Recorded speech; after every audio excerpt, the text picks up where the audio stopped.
بەشی یەکەمی هەڵسەنگاندنی هاوبەشی کومیتەی ناوەندی حیزبی کۆمۆنیستی ئێران و هەیئەتی ئیجرایی ڕێکخراوی کرێکارانی شۆڕشگێڕی ئێران ڕاهی کاریگەر لە ژێرناوی ڕێپێوانی سەربەخۆی جەماوەری خەڵکی ئێران لە پێناو ڕزگاربوونیان لە ستەم و سەرەڕۆیی ئاینی. خاڵی یەکەم: وەڵامدانەوەی ئیسرائیل لە دۆخی بنبەستی سیاسیدا. دوای مانگێک لە شەڕی دەرونی، بەرەبەیانی ڕۆژی شەممە 5 خەزەڵوەر بەرامبەر بە 26 ئۆکتۆبر، فڕۆکە و موشەکەکانی ئیسرائیل هێرشیان کردە سەر بەشێک لە ناوەندە نظامیەکانی کۆماری ئیسلامی. سەرەڕای ئیدعاکانی هەردوو لایەن هێشتا پانتایی و زەرەر و زیانەکانی ئەم هێرشە بەڕوونی دیار نییە، بەڵام ئەوەی ئاشکرایەوەیە کە ئەم هێرشە لەگەڵ ئیدعاکانی نەتانیاهۆ و وەزیری شەڕی ئیسرائیل و ئاستی چاوەڕوانی پرۆژە وەرگرە ئێرانیەکانی خزمەتکاری ئیسرائیل نایەتەوە. وا پێدەچێت کە گوشارەکانی ئەمریکا بۆ سەردەوڵەتی ئیسرائیل بە مەبەستی سنووردارکردنی مەودای ململانیەکان لە سەروبەندی هەڵبژارنەکانی ئەمریکادا کاریگەر بوو بێت. دۆخێکی لەو شێوەیە ئیمکانی ئەوە بە ڕژیمی ئیسلامی دەدات کە بەوە دواخستنی هێرشی نوێ لە دژی ئیسرائیل تا دوای هەڵبژارنەکانی ئەمریکا ئاستی گرژیەکان کەم بکاتەوە.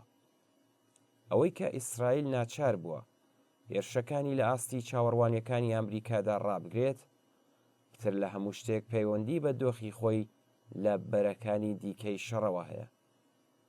ئەم بابەتە بە جۆرێک لە جۆرەکان ئەو ڕاستیەش ئاشکرا دەکات کە ئەمریکا سەرەڕای ئیدعای مرۆڤ دۆستبوونی دەیتوانی کاریگەری لەسەر سیاسەتی جێنۆسایدی ئیسرائیل لە غەزە و وێرانکردنی تەواوەتی ئەو ناوچەیە هەبێ و دەوڵەتی ناتانیاهۆ ناچار بە قبوڵکردنی گەڵاڵە پێشنیاریەکانی ئاگربەستی خۆی و دەوڵەتەکانی قەتەر و میسر بکات، بەڵام بەکردەوە دەستی دەوڵەتی ئیسرائیلی لە جێنۆسایدی غەزەدا ئاوەڵە کردووە. خاڵی دووەم: کۆماری ئیسلامی لەسەر دۆڕیانی وەڵامدانەوە یان وەڵام نەدانەوەدا. هێرشی فڕۆکە و موشەکەکانی ئیسرائیل بۆ سەر بنکە نزامیەکانی لە 3 شاری ئێران کۆماری ئیسلامیشی خستۆتە دۆخێکی ئاڵۆزەوە.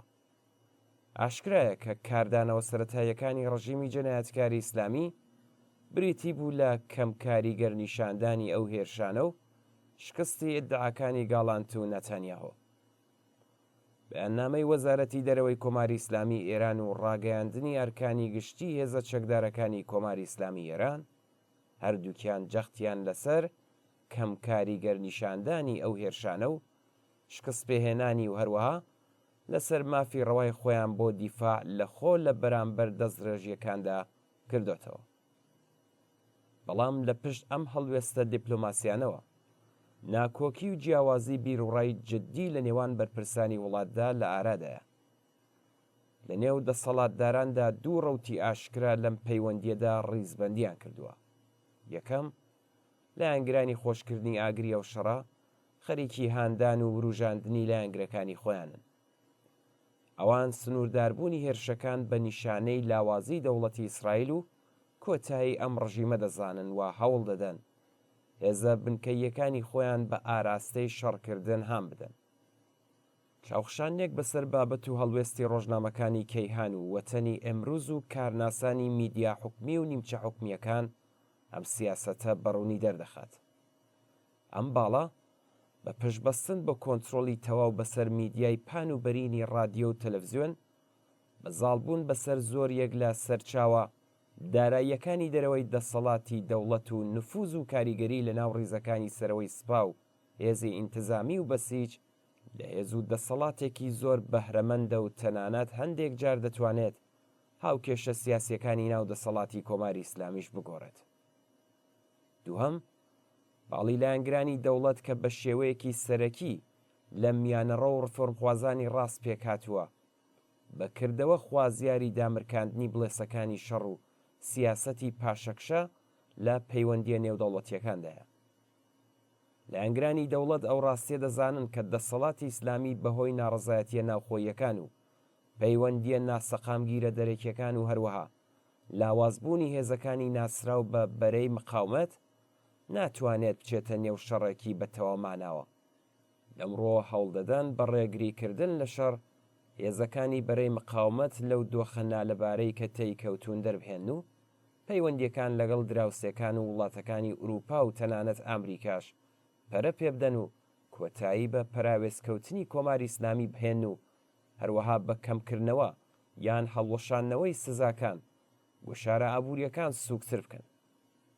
ئێستایی تراشکرایە کە بەهۆی گەمارۆ نێودەوڵەتیەکان بە تایبەتی سزاکانی یەکێتی و ئوروپا و ئەمریکا تەنانەت پەیوەندیە بازرگانی و ئابوووریەکان لەگەڵ چین و هندوستان و وڵاتەکانی دیکەش لەگەڵ کێشەی جددی بەرەڕوو دەبێتەوە. گەشتە دیپلۆماسیەکانی عەباس عێراقچی لە وڵاتانی ناوچەکە بەر لە هێرشەکانی ئیسرائیل پێشێلکرانی سەروەری ئێران لەلایەن ئیسرائیلەوە ئیدانەی ئەو وڵاتانەی بەدواوە بووە. ئەمە خاڵێکە کە بەردەوام لەلایەن شرۆفەکارانی لایەنگری ئەو بۆچوونەوە جەختی لەسەر دەکرێتەوە. وا پێدەچێت کە بەرپرسانی حکوومەت و شەخصی وەلی فەقیش بە جەختکردنەوە لەسەر ئەوەی کە شەڕەنگێزیەکانی ڕژیمی زایۆنیستی نابێت نە گەورە بکرێتەوە و نە بچووک نیشان بدرێت، دەیانەوێت بڵێسەی ئاگری شەڕ تا ڕادەیەکدا بمرکێنەوە و لەم ئامرازە بۆ پەرەپێدانی دانوستانە دیپلۆماسیەکان کەڵک وەربگرن. ئامانجی دیپلۆماسیەتی کۆماری ئیسلامی بریتیە لە گرێدانی کاردانەوەکانی خۆی بە پێشهاتە سیاسیەکانی شەڕی غەزە و لوبنانەوە بۆ ئەوەی لەم ڕێگایەوە ئیمکانی هاوسۆزی ژمارەیەکی زیاتر لە وڵاتانی ناوچەکە و بە تایبەت وڵاتانی عەرەبی بەدەستپێنێت.